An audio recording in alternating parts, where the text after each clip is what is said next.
Welcome in, quick hitters. I'm just sitting here trying to decide which one we should talk about first. The Houston Texans lost to the Las Vegas Raiders week 2, 22-20. Or the big breaking news that fell on Friday. Klay Thompson on the move. Miami Heat got their guy, or at least one of them that they had lined up to be joining the Heat. But I believe we can go ahead and take care of these Houston Texans real quick on a second preseason game. The Las Vegas Raiders defeated the Houston Texans 22-20 after executing a 17-point comeback. Now I tell you, this is after the Texans commanded a 20-3 lead until late in the third quarter. Now this is preseason, but I guarantee you, I know you had a thought that came in your head. Not again. I know this is preseason, but don't tell me another lead that diminishes down in the fourth quarter with seconds remaining. And that's exactly what happened. But before we get to all of that, the Houston Texans offense came out on point. Played with pace, moving the football. Everything was hopping, it was popping, it was on schedule. C.J. Stroud looked good coming out. Hit his receivers. The running game was the most impressive thing was the running game. Offensive line opened up some holes. The new guy, Rutledge, he's going to be special. Looking for him to be a name brand offensive lineman as his career continues, as we knock down these seasons, going down trying to win a Super Bowl for the Houston Texans. But Rutledge, I believe he is a winner. He is the guy. Hard nose, hard edge. You heard him. They say he got a little bit of nasty in him. He like to get to the second level and still deliver blows, still knocking down one of pancake guys. Also, Woody Marks. He looked like he's ready for the season. Changed his jersey number. I kind of like that number 4 on him. Got a few Houston Texans and changed their jersey numbers. Everything came available. Hey, they say, go on, give me that. Give me that number 4. Tank Dell, give me that number 1. Even Lassiter, hey, give my 3 back. So you have some changes in the jerseys. And if you know like I know, even though it's just a number, but when you play on a number you want, your favorite number, personalized for you, man, your game might go up just a little bit. Hey, man, jersey numbers are special. You feel like yourself when you're in that right number. So look for Woody Marks to do a lot of what he did in this second preseason game. Busting through the line of scrimmage, being very aggressive. That one run for the touchdown, dragging some people with him, banging up against the guys, flipping them over. That's what you want to see. If this Houston Texans offense can have a running game this season, it will set the plate for C.J. Stroud. Take the pressure off where he don't have to go out there and win a game, which you don't want him doing that anyway. He can manage, he can take his shots. But Nick Caley, more energetic, more confident as you see him on that sideline. These guys are getting in and out of plays. Penalties weren't just flying all over the place. It looked crisp. Very crisp coming out on offense. So even in a loss, you have a lot of positives. It's just a game like that, you just want to finish the deal is what we say. You always want to finish the deal, especially when you commanded this game most of the game. 23 lead, you got to finish it. You got to finish it. We know it's preseason. Score don't count in the preseason. But it's also nice to get a win. You want to get into the win column to overlap that into the regular season. So a lot of great things in the preseason game week 2 for the Houston Texans. You just want them to finish it. But I couldn't help but sitting there watching it, and I was like, not again. Not another collapse in the fourth quarter when you had this game in hand. Everybody's feeling good. You're moving the ball. Defense made plays. D'Amico Ryan smiling on the sideline. Great interviews on the sideline with C.J. Stroud and the Lone Star truck driver, of course. Full of energy, man. You got to love that kid. Full of energy. So it's promising. It really is promising for the Houston Texans. They just got to get that filth off of them Just finish ball games. Just finish them. Okay, how you do it, just finish them where your number is higher than theirs when that clock hits 0. That's all Houston Texans fans are looking for. But all in all, man, it was a great showing. We love to see that. We want to see have they improved. Or was it going to be the same of last season's stuff, which is a disaster to think about. So moving forward. So let's see if they can get this last win in week 3. Like I said, don't mean nothing. But, man, it'd be nice just to get one. Play a full 60-minute game, right? Don't matter, starters, whatever. We already talked about that. We just want to finish the ball game. So I was a little disappointed. I like the outcome, seeing some guys produce, show up, who's going to be a focal point of the offense, who's going to be the focal point of the defense, you know, all that good stuff. Everything was great. You just like to get the win. That's all. Just like to get it. What do y'all think about Mr. Klein now? Mr. Klein. Oh, man. This guy, you know what he reminded me of? I know it's early, but he reminded me of a little baby Gronk. Could he be a baby Gronk? That man's feisty. He can move a little bit. Say he's a blocker too. Texas might have found some in his tight end room. Might be a standout. I like him. Yeah, I like Mr. Klein. Let's hear from D'Amico Ryans real quick. This is just the aftermath of week 2. They're preparing for this last game and see what's on his mind. All right, what's up, guys?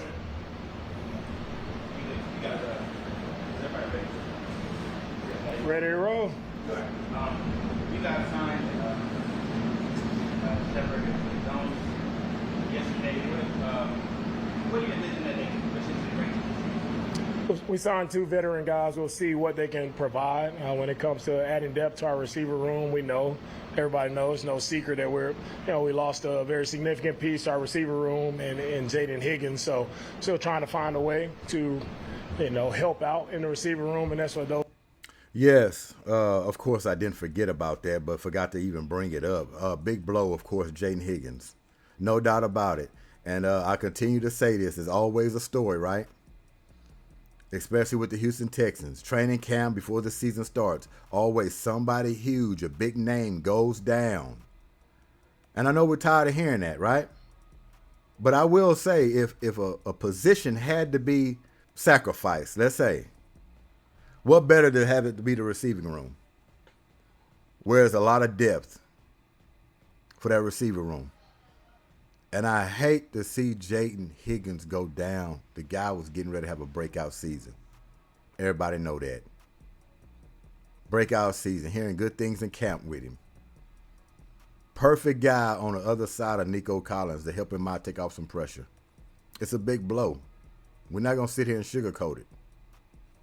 But they do have other guys that can step up. That can step up and slide in and pick up some of his production. All right? Even if you have to use 2 guys, 3 guys. And Klein, of course, the tight end. They're pieces to pick up the production.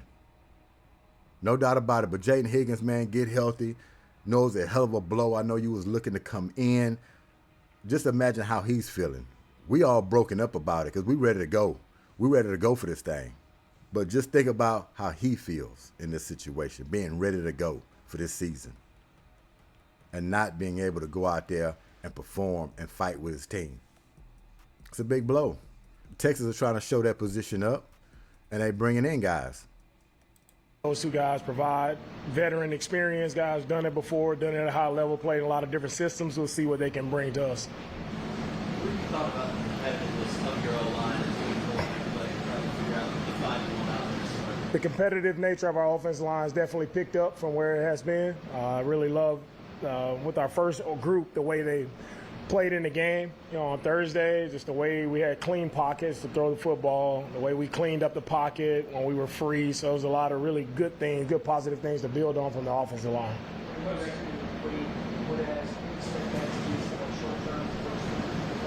Yeah, Wade's dealing with a broken thumb. We'll see, how he progresses and when he'll be able to get back. When you went back and you look at this film, what were some of the things that you felt like the team needs to improve on it from the second half? From the second half is just being disciplined. We have a lot of young guys in there. Some guys have only been here for a few days, so it's really just being disciplined, being where you're supposed to be, being able to make a play. So when I look at the game, really watching the first half and what I saw our guys do, I saw our guys take a step in what I asked them to do, and that's rep our style of play. And our guys did that. They repped our style really well, and I thought we had a really great first half.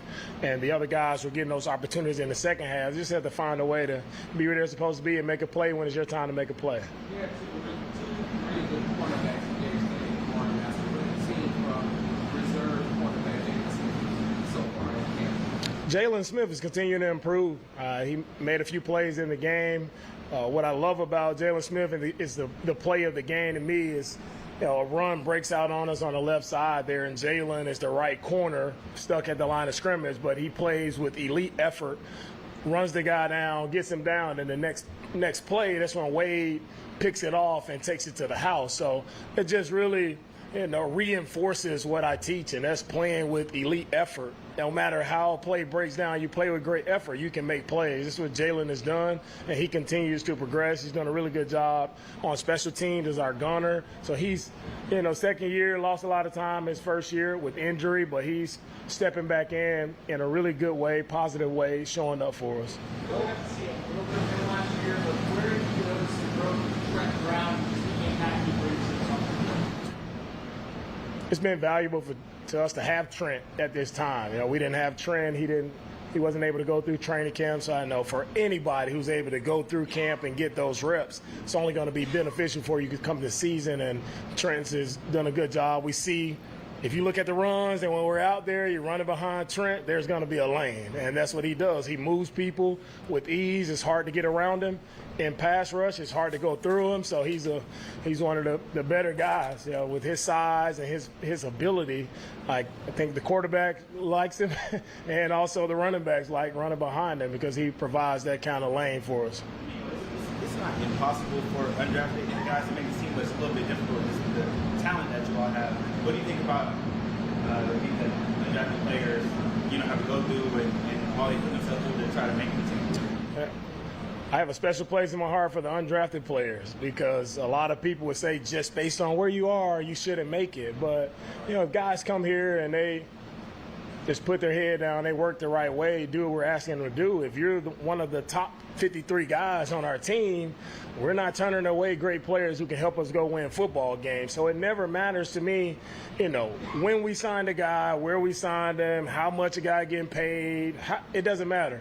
Once we got 90 guys on our team, it's our job to decipher who are the best 53 for us, and we're going to go with the best 53 in our opinion that allows us to go win football games. So undrafted guys have made a name for themselves. I start with Aziz. Aziz was an undrafted free agent in 2019, and look at the career that he's had. He's done an outstanding job of just working the right way, being accountable, being a great teammate, a great leader, and he's had himself a tremendous career thus far. So our undrafted guys can look to Aziz.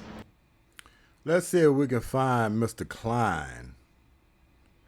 D'Amico just going through the rundown. Where is Mr. Klein? Who is this guy?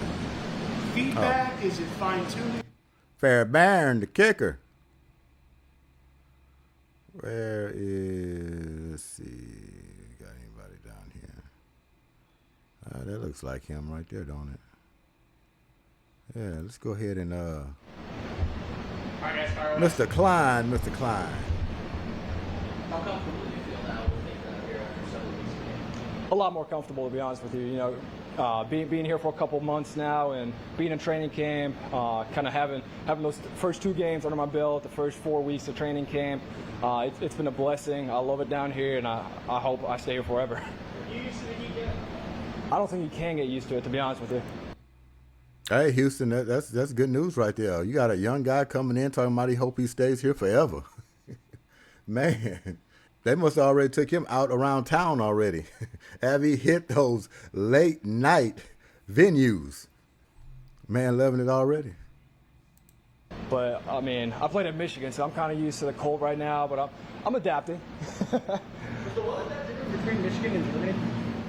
To be honest with you, it's kind of the same. I think that's why I chose Michigan, to be honest with you. When you look at offensive coordinator Nick Kennedy and he was a former tight ends coach. Yep. How much has he been able to help you get yourself ingratiated into this offense? I mean, so much. I think that's somebody, he's kind of biased. He always says he's not, but he is. And that's a good thing for us. I think, the coach he is, how much you can just tell how much it means to him every single day, every single meeting.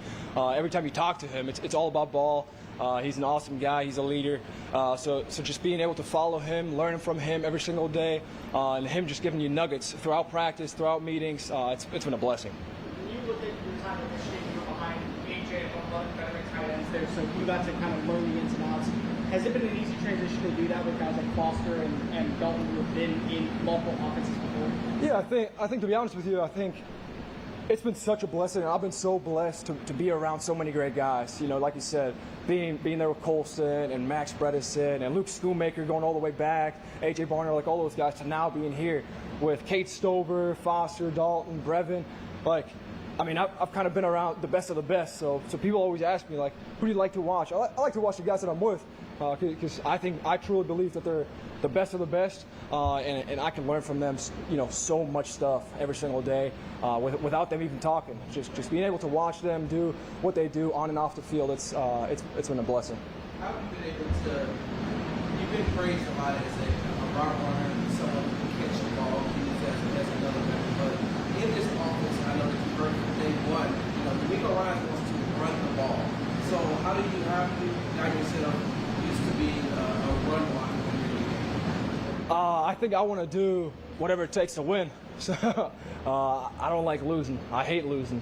I did that enough my last year at Michigan. But I think in my career, I've won a lot of games, and it always started with running the ball, being a physical football team. All the good teams that I've been on, we all were able to run the ball on whoever was in front of us.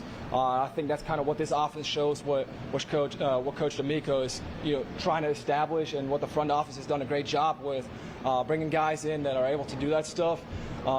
So I think it's been a blessing being here, being coached by those guys, and I truly believe that whatever they, whatever play they call, whatever they teach us is going to be the right thing at the end of the day. Great, intelligent, smart guy. I'm just hoping, and I'm pretty sure it's going to happen. He might not be the starter. They might throw Dalton out there, the veteran, I'm pretty sure. But Klein should be looking to get a lot of time in this offense. Heard he's a good blocker. We already seen him catch some balls, made some great plays the last game. So look for him to be a household name coming in the future. Marlon Klein, Mr. Klein, baby Gronk. Tough, hard-edged, smart, brilliant, witty. Look like he got all the intangibles. Let's just give him a little more time. Y'all friends now, or y'all? Yeah, obviously I can't speak for both sides, but CJ was over there too. Nico was on my side, so to be honest with you, I love those guys. I don't know how they feel about me. You got to ask them, but now where they played, I still hate that team down there, but I love those guys. They're a leader of men, great players, great teammates, and being able to be around those guys every single day in the locker room, on the field, I've learned so much from both of them. Did you guys talk about making after that game where you didn't watch with them? Let's start there. Look, I'm always going to root for Michigan. I'm never going to say anything good about the team down south. They might be able to do that, but I don't play there anymore. I do have a winning record on them, and I'm proud of that because, Michigan means everything to me.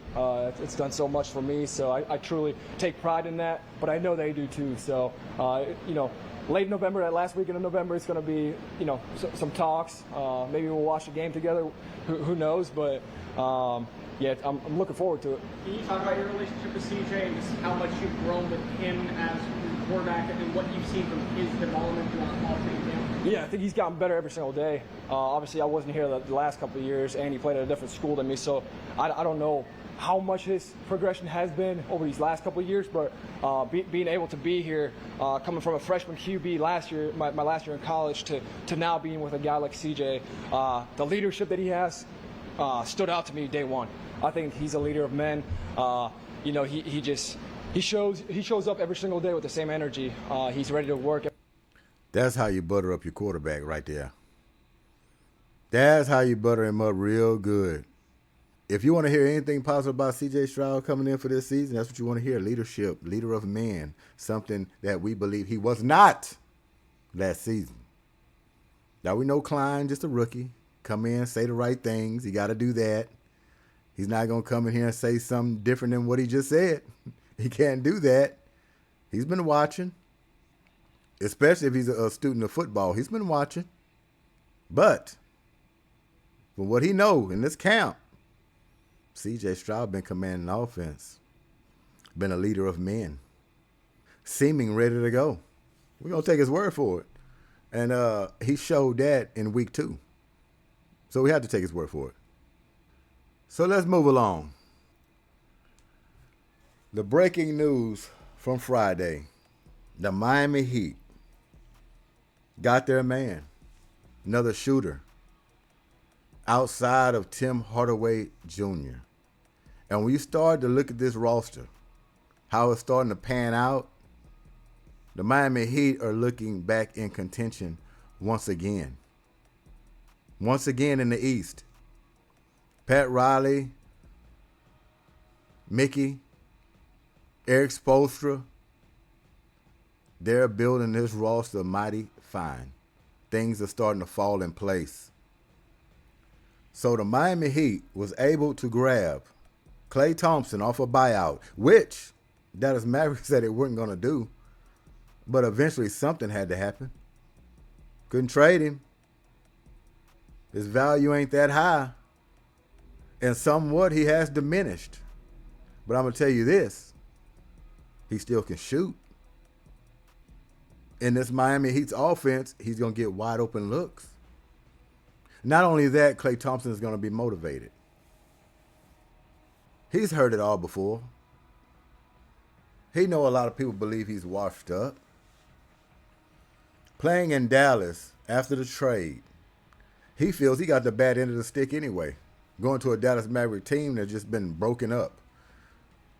Big Luka trade. AD's no longer there. Kyrie Irving getting hurt. So the man's been left out in the cold. Motivation can go down. Confidence can go down. He hasn't played the best, let's be honest. But life is back. I guarantee you that. Life is just shot right back in the body of Klay Thompson going to Miami. That's all the Heat was waiting for. A buyout, something where they can get their hands on him. Now, the details, we're going to get into that because he surrendered, okay? $9.8 million of his remaining $17.5 million salary for the 26-27 season to facilitate the buyout with Dallas. So he wanted to come to the Miami Heat. Perfect place. Perfect match. Miami Heat needs his services. Klay Thompson will be a great focal point in this offense. Miami Heat is lacking shooting. They're getting shooting. They picked up Tim Hardaway Jr. You already got Wiggins over there. He's not a guy that you're going to constantly worry about, but I tell you what, you're not going to just leave him wide open. You're going to have to run at him. Klay Thompson is a guy you have to stick to. He's a champion. He's proven. And one thing we do know, he can shoot. You're not going to see guys leave Klay Thompson or leave him wide open on purpose. It's not going to happen. What it's going to do is going to open up the floor. You have two elite big men down there. We're going to call them big men. They're not officially what we call big men, like a center or traditional power forward. But for production, they stir up a lot of commotion in that paint area. And you're not going to just be able to clamp down, storm, blitz them, leaving alleyways to wide open shooting. When you have Klay on the floor, you have Tim Hardaway Jr. on the floor, because there's going to be times they're going to be on the floor at the same time. Absolutely. You got Wiggins, who can knock it down. And don't forget about the point guard. He ain't the greatest, but you leave him over, he'll knock it down too. He'll knock it down. Don't forget about Bobby Portis. You start to go down his roster and you're calling these guys out. And you're like, man, this could be a winning team. We ain't talking about hosting a trophy or nothing like that, but we're talking about a contending team. Still got young Jovic over there. Didn't have to come off of him. This roster is filling out pretty fine. And this was a match made in heaven for Klay Thompson to join the Miami Heat. He checks all the boxes of what they need. All the boxes. Not the defender he used to be, but he can lock it down. You know, a few sequences, a couple of possessions, you know. Can body up some guys, maybe get a steal here or there, or cause up some friction to buy some time for somebody else to get over and help him out. You're not going to just bet a storm and roll over him. Can't do that. Miami Heat's going to be okay. They're okay with depleted rosters. His new deal with the Heat will pay him roughly $6.4 million for the upcoming season and $6.6 million for the optional second season. So Klay, he left money on the table to join the Heat. It's a destination where he wanted to go. He loves sailboating, loved being out there fishing, getting in the breeze. He's in a perfect spot. And he wants to contend for a championship. It checks the boxes. It's a no-brainer. Miami Heat been looking to grab Klay Thompson for a while. And they waited. They had some other suitors. And everybody started to get away, and you started to think for a while, okay, Miami Heat, what are you going to do? Because you better hope this guy want to go to the prom with you. You better hope he wants to go to the prom with you. You were thinking DeMar DeRozan. Look where he's at now. He's in Denver. We heard Zach LaVine for one of them. Bradley Beal. Everything started dwindling away slowly. Miami Heat just sat back being patient, and we know who we want. We know we pushing our chips back for. And it finally happened. And luckily it did. Because with this roster the way it is, he's the missing piece. Still hope they're not done. You know? Still hope they're not done. But for the way it's built right now, they can definitely contend. And I love the move. Love the move. Now, if Davion Mitchell shows up for the point guard position, he's been working out, showing up his game.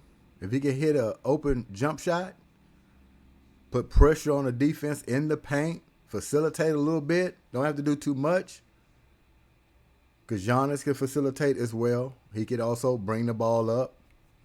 Bam Adebayo, he's a facilitator, like a point guard at the big man spot.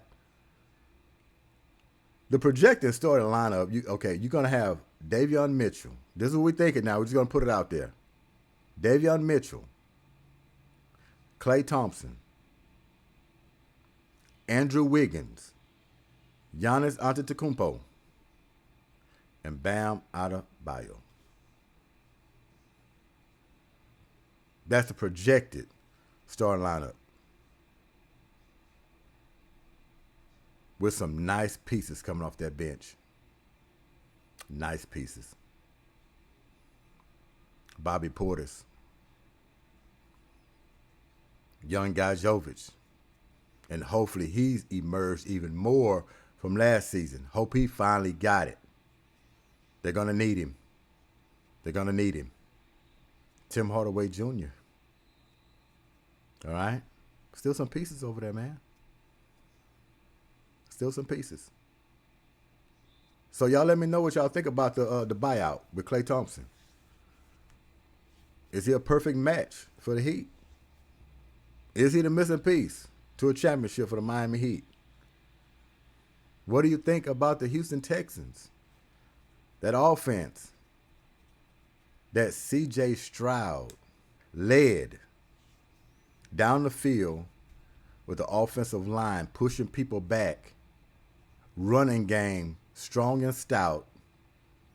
Everything was working on all cylinders. The pace was there. In and out of the huddle, play calling. They were energized. And they had no choice after the week 1. But the only problem was not finishing the deal. And we understand the starters had to go sit out. But like we stated before, it has to filter through the whole team. Everybody got to be on the same page. The level has to stay the same. And when you have a 20-3 lead, you have to seal those up. I don't care if it's the preseason. Okay? This stuff can filter over. Some things can filter over. But when you've looked at this and seen this for many decades, you don't even want to see it in the preseason. You want that bad taste out your mouth immediately. We've seen too many of those from the Houston Texans. But overall, I'm still going to give them an A-. All right? But seeing some new guys show up, looking at this offensive line, Clowney, we don't want to forget about him, coming out there making some plays. All right? Woody Marks looks like he's ready for the season. And the backups. All right? Everybody's running strong. They're catching the ball. Jaden Higgins. Terrible news. We know that. But I'm going to tell you like this. Jaden Higgins is not going to be the cause of the Houston Texans not winning a Super Bowl. Houston Texans' depth of a next man up mentality will have them winning a Super Bowl. Keep that in mind and don't forget it. This team ain't built on one man's production. They ain't gonna get it done like that. Plug and play mentality.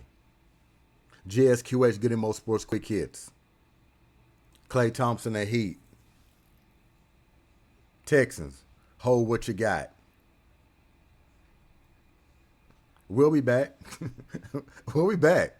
All right? Peace.